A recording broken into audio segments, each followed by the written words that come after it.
Yeah, my fan's not going at all. Perfect. It was just humming like a mother trucker. Okay.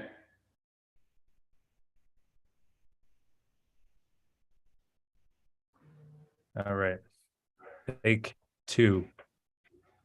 Here we go. All right. Welcome everyone to the T-Rap show where we showcase elite athletes and sport individuals with their inspiring stories and rise to glory in their pursuit of greatness. Today, I have the honor of speaking with a remarkable guest who has not only faced adversity head on, but also gone on to become a world-class athlete in the Paralympic Games. He's a true inspiration, and not just for what, Curt, like you've overcome, but also how you mentally you turned your disability into a strength.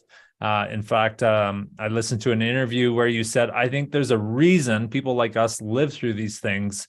You're selected to push the limits. I love that mindset. We're going to get into that today.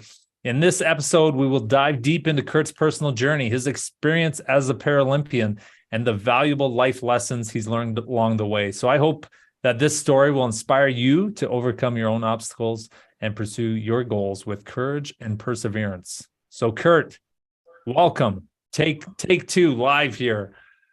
How are you, man? I'm doing great. Doing great. Thanks, Trap, for having me. It's an honor. I'm very humbled that you asked me to be a part of your program, and hopefully share some insight with some of your viewers, and a little bit of a glimpse inside of the journey that I've taken thus far, and thanks for watching that interview that I had there, and I think you lead to a very valuable message and point is, I think when you go through something as traumatic as what people like myself, and even you have some background with that sort of also, and you know I think I think you come to a fork in the road, and the fork in the road is, you either move forward or you stay neutral or you go backwards. And when you go backwards, it turns into a cascading amount of problems and events that can shape your journey negatively. And it took me a long time to get to a point where I was comfortable and okay with what had happened, and I decided to look at it in a more positive nature, and to look at it like it was a golden opportunity to redefine certain things in life that were really important to me.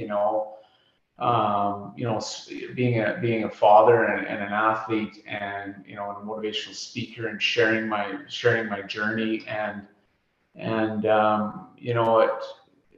I also sort of in my adult life, my younger adult life from 18, was kind of I was in the public sector. I was a power line technician, so I went from, basically turning, power in everyone's, laptops and our Wi-Fi that was glitching, on, in the middle of the night, whatever hour, right, 24 hours a day, to being a guy that, woke up thankful to be alive in a burn unit in Calgary in the Foothills Hospital,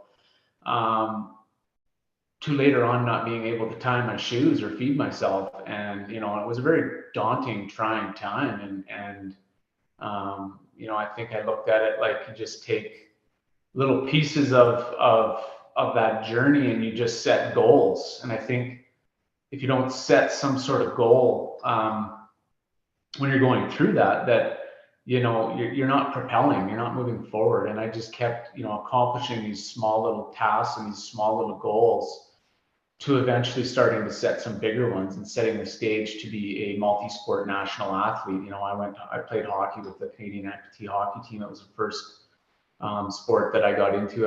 My background, I played hockey since I was 4 years old, and grew up with, obviously Canadian. I mean, it's our number one sport. It's, that was the one thing that I wanted to get back into for myself, but also, my kids played hockey too, right? So they were propelling me to try to, get back into it. And, I just set little goals, like going to the rink, like, how do I even get dressed? Like, that's a pretty valid question. You can have all the mindset you want, but physically, how do you how do you put your gear on? How do you tie your skates and all Yeah. things.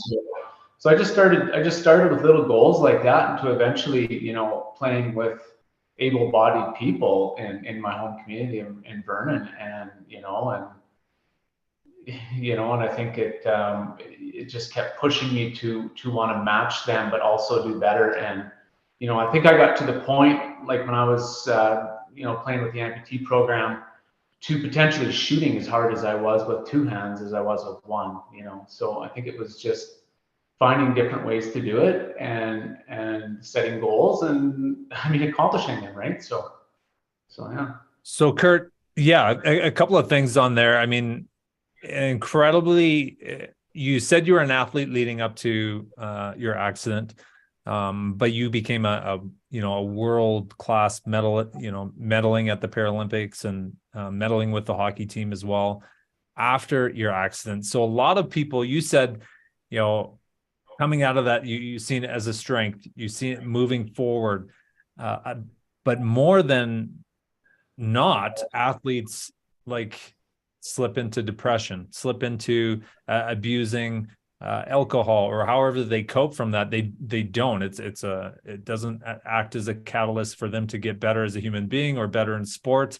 It actually prevents them from going anywhere or any further. And what do you think is the difference there between and not just sports, but people that go through a life-changing event like that and actually use it to go on to become motivational speakers, or go on to have higher levels of success? What is that little trigger, and do you think? Well, just going back, I didn't medal at the Paralympics. I came sixth, which I had, hey, I had a golden opportunity to put myself in a great position, but I had a bit of a wipeout there, and I ended up wrapping up in sixth. But okay, but you had medals at the national level. I did. I had Yes. Through snowboarding and border cross and bank slalom, I had multiple world medals in snowboarding, and also a gold medal with the amputee program in Finland. So then nationally, it was absolute amazing just to see some of the pure talent we have in this country, whether it's in hockey or snowboarding. Right? So anyway, to answer your question, as far as the trigger point goes for being able to kind of overcome some of that stuff, like it's really mindset, Trapper, I think, and I think you played high level golf, right? I mean, you did some amazing things in your career also, and I think it's a mindset, man. Like, if you don't have a mindset to overcome, let's be honest. You can't, everybody goes to an event, whether it's golf, it's hockey, or it's snowboarding, and you're there because you want to win, right? That's why you're there. If you're showing up to the rink without those expectations in your mind, you might as well stay at home, right?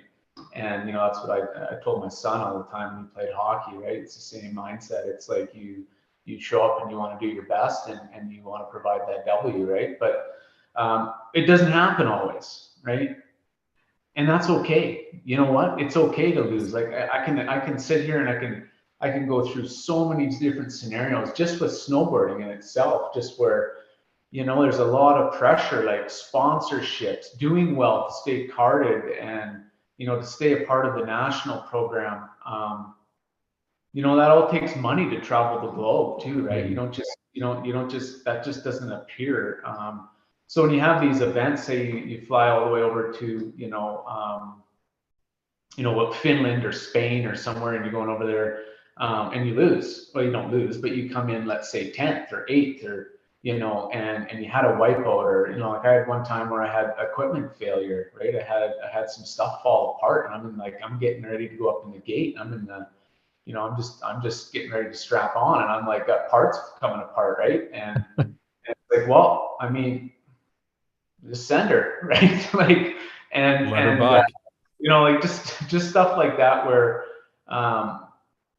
failing is also a part of life. And I think that's where a lot of athletes and a lot of I think just in general, people just need to be okay with failing once in a while, and looking at it, like, what can I do better to come back around and to get back onto that success train or that goal or that vision. And and that's just what I did. And like I'm only going to talk to kind of how I did things was just to refocus and reshape and almost like a reset. Like, what did I learn from that? And I think that can be anything from sport to life to relationships to just growing as a person, right? I think that's just being accountable to yourself first and foremost, to laying it down on the track or in the rink or wherever, right? So yeah, you said there you can't get to success without failing.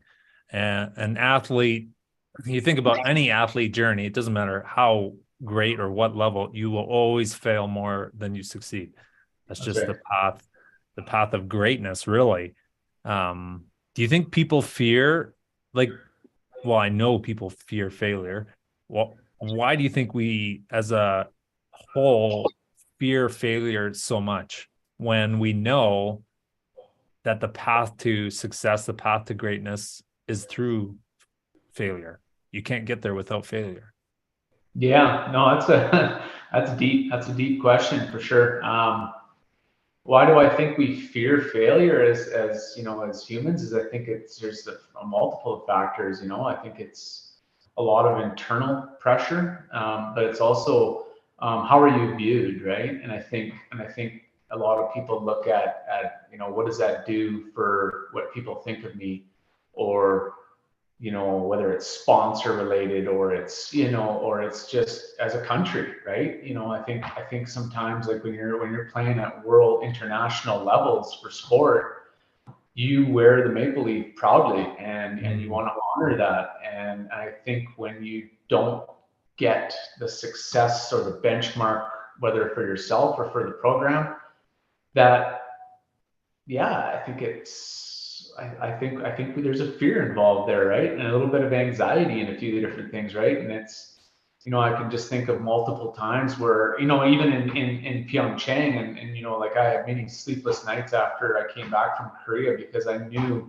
had I stayed upright that I was on my way to the semifinals, right? And the worst I would have got was fourth. So there's a lot of trauma from just a loss like that, but also it's like, what are you going to do? Are you going to let that beat you up for the rest of your life? But, also in the back of my mind, I think at that point, I was like, I spent the last 5 years, 4 years, whatever it was, getting, through this journey to get to this one moment, right? It's just one moment that you get. And it's like every Olympian and every Paralympian and, even, higher level programs. I mean, sometimes it's like you get one shot, right? And I was like turning 40, 30, 38 or 39, whatever I would have been, 30, yeah, somewhere in there.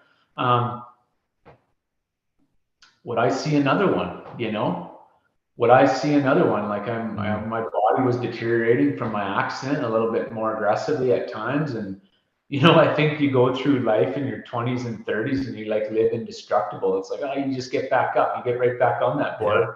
You're back doing a lot faster, after you just rattled your brain, or, you just had something incredibly, pulled muscle, etc. Right. And so, yeah, I don't know. It's interesting, it So really is. an athlete going through their own struggle right now, like, kind of at that crossroads, if you put on your coach's hat, like, what do you tell them?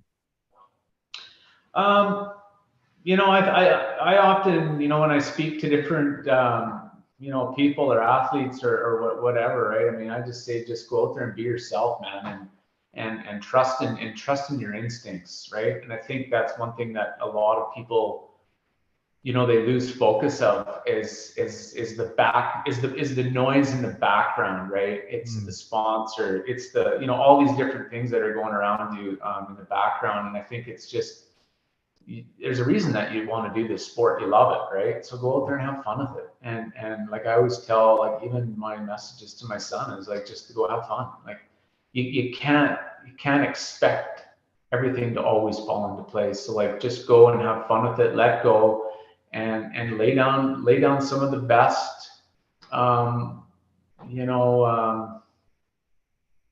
good vibes you can. And that's really the message that I think, like looking back on my, career in these, in sport in general, it's, I wish I would have told myself that more was, Mm. like just have fun. Like, you're up there and you're like, you're rattling and you're just like, you're ready to go, but yet you're nervous and and it's just like, so what? You know what? You're going to do the best you can. And that's all you should be proud of. Right. And I wish I could tell myself that, reminding time is just to have more fun, because you don't want it to be like a job, right? Or a stress. So, And when you do it professionally, when it's paying the bills, it's always going to take on that role. Like it will be a grind. I think where I really started to see success in my golf career and now in business was when I had that mentality, have fun, but have fun in the process. Have fun in lacing up your skates every day. Have fun in practicing. Have fun in getting better at your slap shot. Have fun in the weight room, dry land training. All of those things, if you learn to have fun in that process, then it will be fun. But to go, playing a game that means something and be like, oh, just have fun, win or lose. Well, what's funner, winning or losing? Like losing sucks. Everyone hates it, right? And so if I found when I was putting so much on the result, like we can't, at the end of the day, we can't control winning or losing. Like no. you can, all you can do is the best preparation, right? And when I felt kind of burnout and that was when I got so wrapped up in the results and how I was playing rather than just having fun in the process. And that was a huge turning point for me. So I love how, I mean, you have to have fun, right? That's what it's about. And sport, as many people that have played it, to certain levels, understand that it's not just a physical layer. It's a very much divulged mental state to allow yourself to be in and vulnerable, right? Like you say, losing sucks. I mean, hey, no one wants to lose, right? It's disappointing. But through loss comes success, and like putting in the hard work in the beginning, and not just, I think some people also just expect, well, I've done well at this race, or in this game, or whatever, right? And they just kind of get a little bit almost nonchalant with, hey, we're gonna win this, like. And that's the totally wrong way to look at sport, as we all know. Like, we've seen major upsets in different categories in whatever sport you're talking, right? So I think setting yourself up to be prepared is, but as far as the result, I mean, if you're as prepared as you can be, I mean, the result's the result, and grow from it and cherish the wins. And I wish that I would have cherished the wins more than always like, okay, gotta go to the next one. What's the next one? It was like, take that moment and treat yourself, and do something to remember it, and look back and reflect and be like, hey, how did I do that? Right? That's a good question sometimes to ask yourself. How did I win, or how did I do so well? Yeah. What was I doing? Right? Learn from that too. For sure. Yeah. Totally. So rewinding a bit and kind of with our topic today on mental toughness.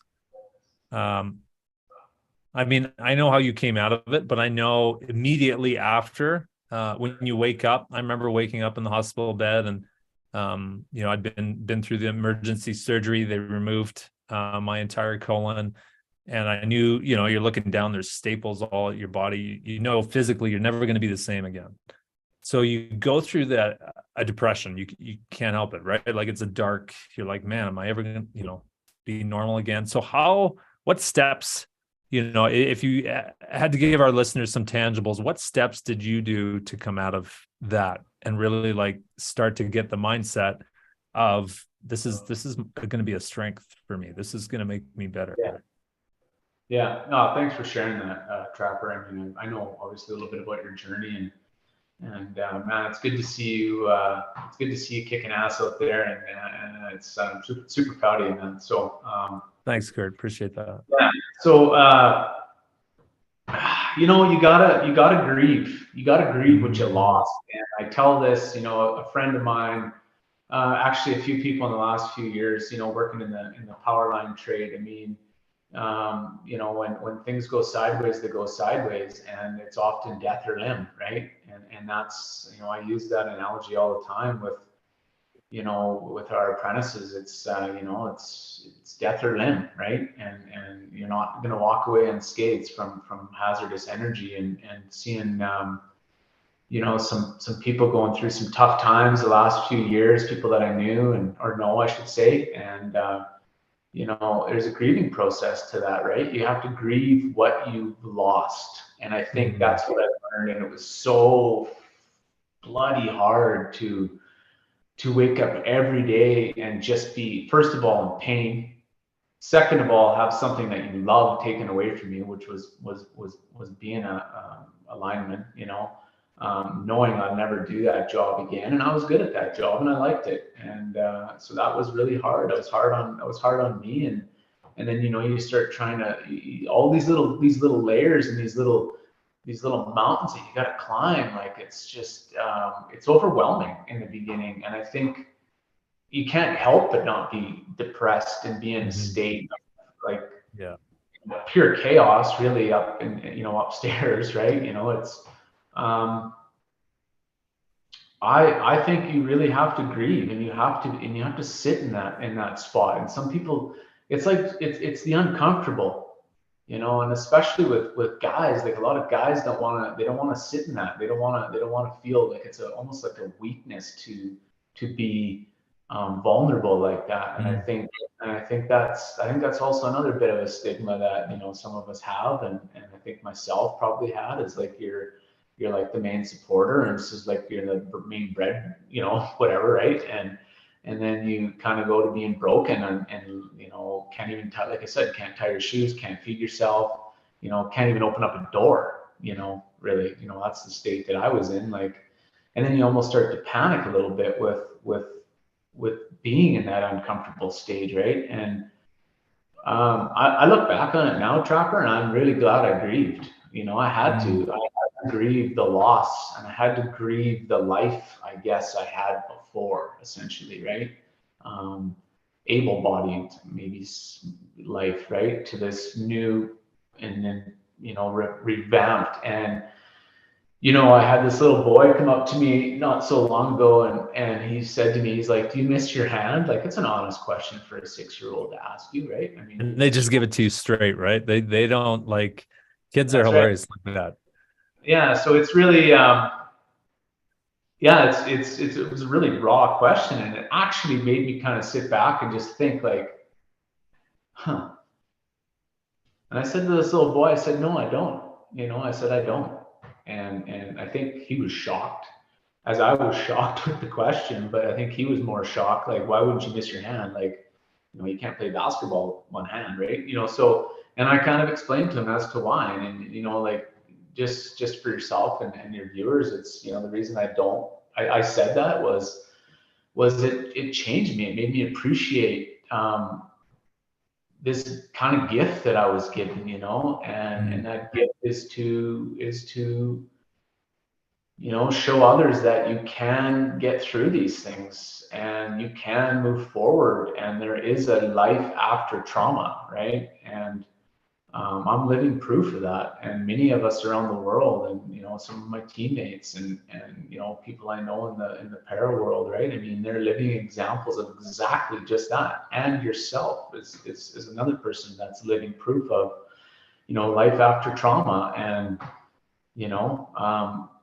I started this company 11 years ago, Limitless Communications, and forcefully kind of thrown into the fire, and in my uncomfortable, like, persuaded to start speaking a little bit, and you know what, I love it, and I've been going strong with my company for almost 11 years, and it's about just sharing my journey and talking to people, and getting people to look at what can happen, you know, with accidents and safety aspect of it, but also like what it's like to live in a burn unit, what it's like to be, you know, on death's door 3 times. You know, I almost died 3 times, and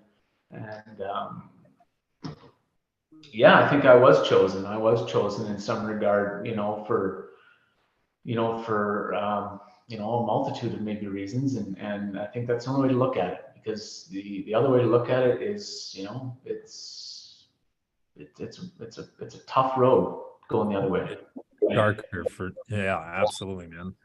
That's So, man, you hit on some really good points there. I mean, grieving the loss, if people don't understand, you know, and I didn't lose a limb, granted, I'm not an amputee, but I lost a big part of my body. Physically, I'll never be the same again.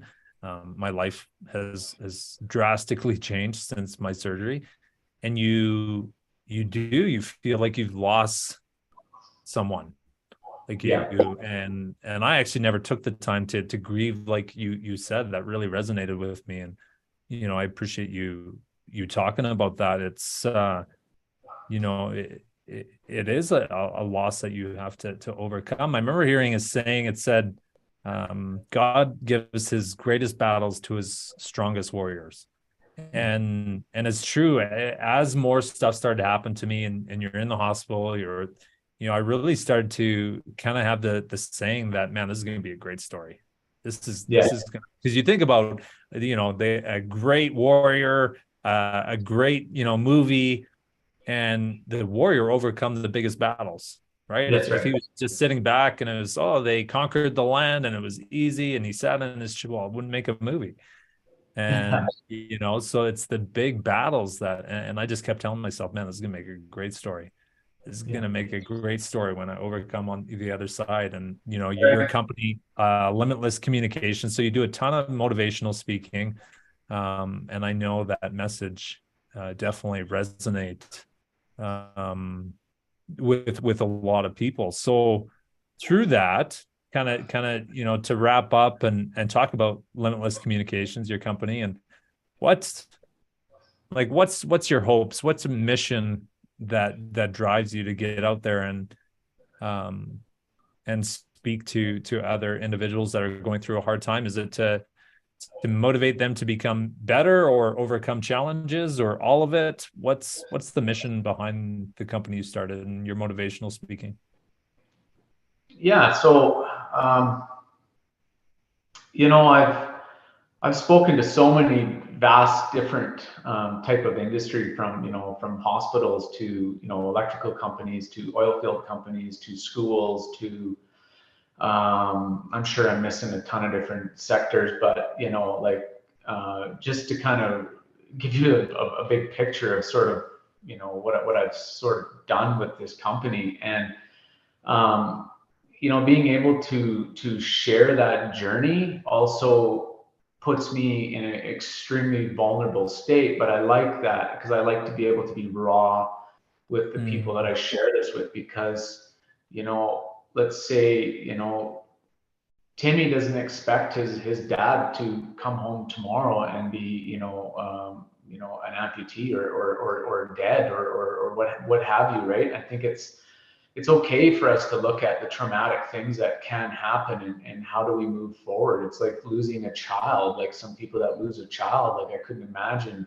you know, it's loss, right? And Yep. loss affects all of us, and accidents and these things are preventable. And sometimes it's just a better way to look at things, like taking a risk, right? Like, you know, my incident was, you know, I was contacted with 14,400 volts of electricity, you know, and I was the grounding point, and my coworker made a mistake and he fell into me. And, you know, I had,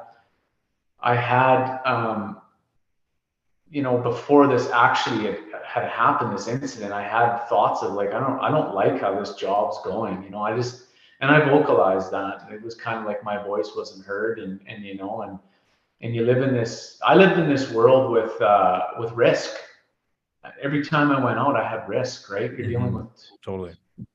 high voltage, right? Like all Yeah. different types high voltage. And oftentimes where I come from in Saskatchewan, you know, when I worked for the utility there, like, you know, I was out by myself in the middle of the night, you know, 50 below, climbing power poles in the middle of a field, hiking in 5-foot snowbanks and carrying your gear, and then climbing a pole all by yourself, right, in the middle of nowhere. And, you know, yeah, we're highly trained individuals, and you know, but there's still a risk associated with that. You can be as trained as you want. It doesn't mean that, like, the job has to get done. There's a risk associated with that, right? So, you know, I talk a lot about that with a lot of different workforces. Is you know, like, you know, calculating risk, and, you know, being able to say no to dangerous work and different things, and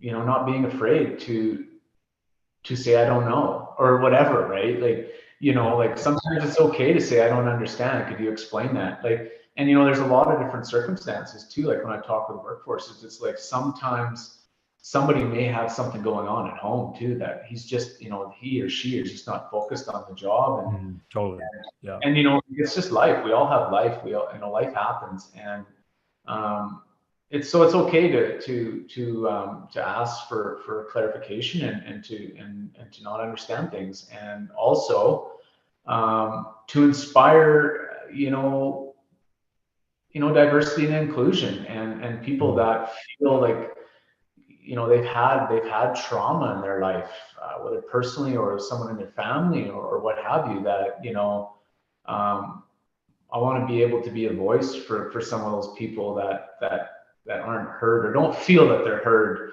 and to show them, hey, like, you know, look at where I've come from, and look at, you know, what I've been able to accomplish, and you know, so, and then also being a support to people that have had, you know, families, members, or friends go through, you know, something horrific, and being able to just talk to them about, you know, my experiences, and yeah, I always set out with this company 11 years ago, like, just to save one person's life by a message would be super valuable to me, right? And I think I've probably, you know, I hope, I mean, how do you measure that? But, you know, I tell myself I have, right? So it makes me feel like, you know, it's still a good message to share, and I hope to continue to, you know, to do that, right? So. That's awesome, man. So if people want to kind of connect with you, use you as a motivational speaker, where's the best place to contact you? Oh, yeah. Well, I got a website. It's www.curtminard.com. So just like my name and then .com. And Instagram, you know, CJ Minard, Instagram. I use Facebook a little bit. I'm kind of, I don't know. I got to get better on my social media, but anyway, you can get a hold of me from on there, and yeah, you know, sometimes it's just great. Some people just email me and just say, you know, so and so in my life has gone through this, and you know, could you offer some, you know, of your experience? And I've even picked up the phone, and you know, we've just randomly kind of connected with people, and you know, I think that's important, right? Because, you know, like, when I went through my accident, I remember being in the hospital in the foothills burn unit in Calgary, and this, you know, I woke up heavily medicated. You know, I don't remember if I lost my hand, but I was seriously on death's door. You know, I remember, like, just not doing well, and this guy was standing in my room, and he had 3 prosthetics. He was missing 1 leg. No, sorry, 2 legs and 1 arm. And I couldn't tell that he had anything wrong with him, you know, and yeah, I got to know him pretty well after that, and he just, you know, he was an electrical accident, right? Not in the trade, but, you know, just a direct, you know, event of a catastrophe with electricity, and you know, and it really, like, made me just kind of just think, like, there's life after this. Like, I'm gonna get out of this hospital. You know, because I think you just get stuck in this hospital. Like, I was in that burn unit for like 10 weeks, right? Maybe 11 weeks or something like that. And I think, you know, I was there so long, I brought my own mini fridge and had it full of Ensures. You know, that's how long I was in that burn unit for.